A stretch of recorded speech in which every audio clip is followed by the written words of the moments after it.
Je sais que vous êtes friands de légendes urbaines, mystérieuses, mais surtout réelles. Bordel de merde, alors laissez-moi parler et laissez-moi vous introduire le thread de Joy sur Twitter. Ce thread est donc composé uniquement de légendes urbaines, américaines et réelles. Je sais que t'adores ce genre d'épisode. Je sais que là tu me regardes en mode... Je sens que je vais kiffer cet épisode. Donc bien sûr tu prends ton petit yogourt, tu t'allaises. Oui parce que attends, non, moi je dis yogourt, d'accord? Tu vas pas dire yaourt. Tu commences pas à m'énerver maintenant. Bienvenue dans un nouvel épisode de Thread.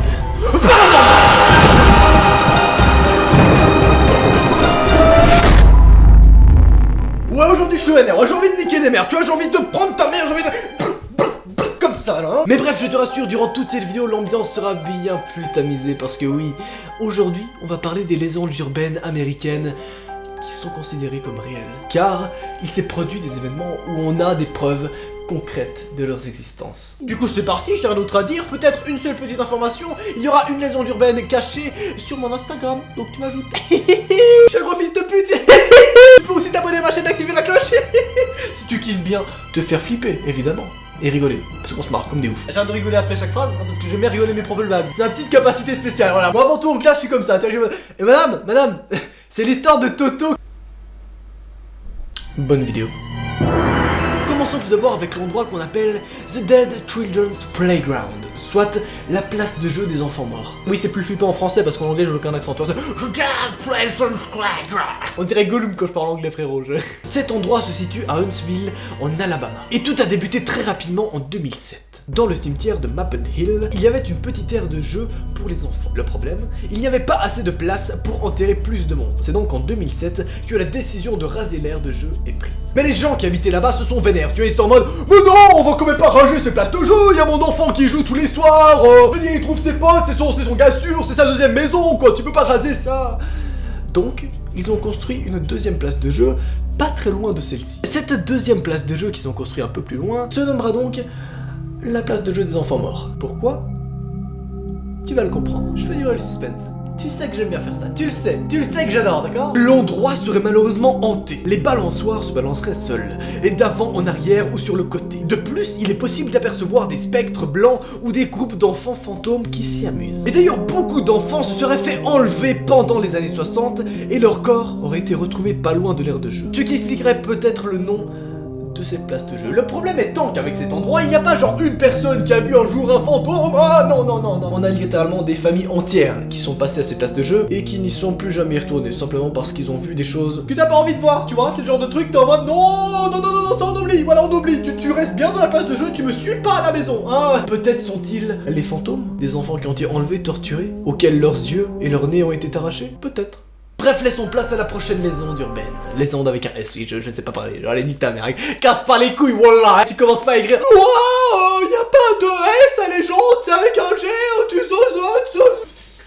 Je m'écoute, je vais prendre ton commentaire, j'y vais. J'ai failli péter mon bureau. Dirigeons-nous pour celui-ci dans un lieu qui s'appelle le Slaughterhouse Canyon, situé au Kingman en Arizona. Oui, d'ailleurs, on parle ici bien d'un canyon entier dans lequel il se situe une seule maison. Qu'est-ce qui s'est passé là-bas? Pourquoi est-ce qu'on a donné le nom de cette maison au canyon? Tout a débuté dans les années 1800. Une famille composée d'un couple marié et d'enfants vivait dans une cabane située dans le désert en Arizona. Le père partait souvent pendant plusieurs semaines pour trouver de quoi vivre à sa famille. Malheureusement, un jour, il ne revient plus à la maison. Sa femme et ses enfants étaient alors seuls dans le canyon à l'attendre. Au fil des semaines, la nourriture commençait à manquer et la famille devient peu à peu affamée. C'est-à-dire que, étant donné que le père n'est jamais revenu, peut-être qu'il est mort, peut-être qu'il a disparu, peut-être qu'il a été enlevé, eh bien la famille commence à mourir de faim à la maison. Car oui, la mère ne sait pas chasser, et les enfants non plus.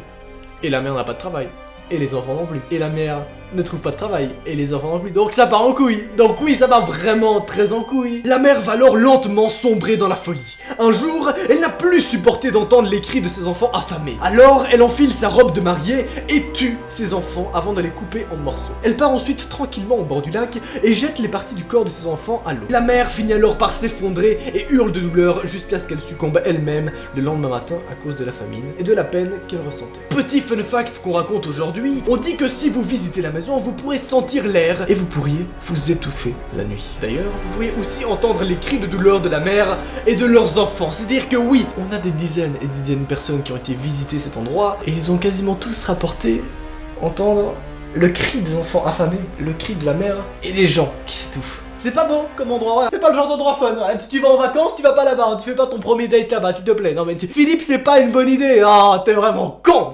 D'ailleurs, est-ce que vu que je suis de bonne humeur, on s'en ferait pas un petit dernier pour la route? Moi je pense que oui, on peut se mettre à l'aise. Laissez-moi vous raconter The Dark Watchers.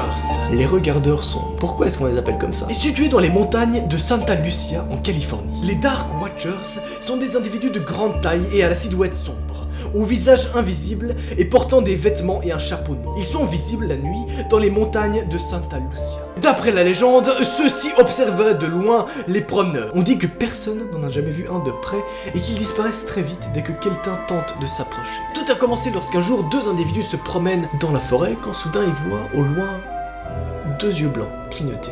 Ils pensent d'abord que c'est une lampe, que c'est deux lampes de poche. Puis, lorsqu'ils se rapprochent avec l'éclairage de la lune, ils discernent une silhouette et ils remarquent qu'il y a bien quelqu'un qui les regarde. Ce sont exactement trois individus, deux moyens et un grand au milieu, qui ne bougent pas et qui les regardent. Les deux personnes faisant leur randonnée décident alors de s'approcher de ces trois individus, puis, soudain, ces trois individus disparaissent. Qui sont-ils? What the fuck? Eh bien pour ceci, je t'avoue que j'ai ma propre petite hypothèse. Pourquoi est-ce que ces trois individus ce serait pas peut-être le SCP-837-1 qu'on peut également retrouver en bas des escaliers du SCP-837? Pour ceux qui savent pas de quoi je parle, je t'invite à regarder ma vidéo sur les SCP qui apparaît actuellement ou qui est bien sûr en lien dans la description, dans laquelle on retrouvait que oui, le SCP-837-1 serait une créature très étrange, très grande, avec des yeux lumineux. Possible que ça soit la même chose.